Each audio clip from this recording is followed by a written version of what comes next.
இன்னைக்கு என்ன நடந்தது தெரியுமா? ஜனனி வீட்டுக்கு போனேன்டா. சூப்பரா. அவ சித்தப்பா நான் அவளை தான் பார்க்க வந்தேன்னு நினச்சி என்னை இழுத்துட்டு போயிட்டாரு. போயிட்டு சரின்னு நானும் போனேன்.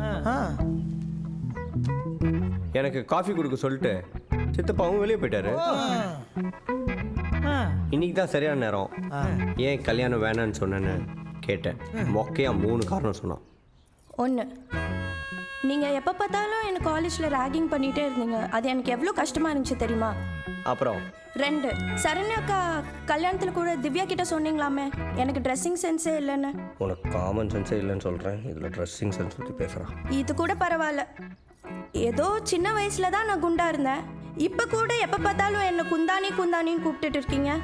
அப்போ மட்டும் இல்லை, எனக்கு எவ்வளோ அசிங்கமாக இருக்குது தெரியுமா? அடிப்பாவி. அப்போ இதுக்கெல்லாம் காரணம் சொன்னா கல்யாணத்தை ஒத்துப்பியா? முடியாது. அப்போ நான் ஏன் பதில் சொல்லணும்? என்னது இது? காஃபி போட்டு கொடுப்பான்னு பார்த்தா அது போட்டு கிச்சன்லேயே வச்சுட்டா. அப்புறம் என்னாச்சு?